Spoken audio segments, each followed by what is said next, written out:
各位观众朋友和听众朋友，大家好，这里是西藏之声广播电台华语节目。在这一期的节目中，我们将为大家介绍达兰萨拉以西藏建筑风格修建的缆车站。藏人行政中央所在地达兰萨拉于2016年被入选为印度政府的智慧城市打造计划名单，花费数亿美元来大力提升交通等基础设施，以方便那些慕达赖喇嘛之名而造访达兰萨拉的各国游客。达兰萨拉每年吸引无数藏传佛教信徒、西藏运动支持者，或者只是前来避暑赏景的游客。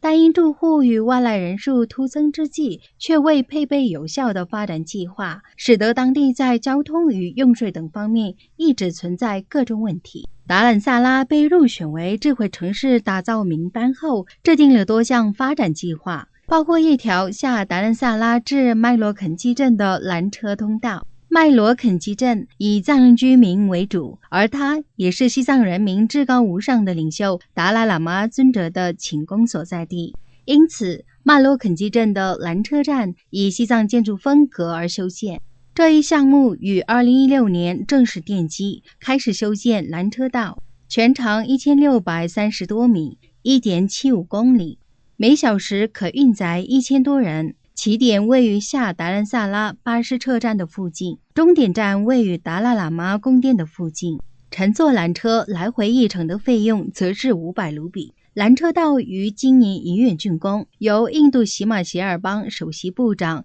杰朗塔库揭幕并正式开通。而这一项目还包括建造11个多层停车场、10个升降停车场，在巴苏纳克和麦克罗甘等地点建立单车共享设施。另外，还将为当地配备35辆电力巴士、2个充电站，市区地带加建一条长 89.8 公里的步行道、60个休息亭、100个市民便利中心，增加街道路灯，并均采用 LED 灯管等计划。观众朋友，以上是印北达兰萨拉西藏建筑风格缆车站的介绍内容，我们下期节目再会。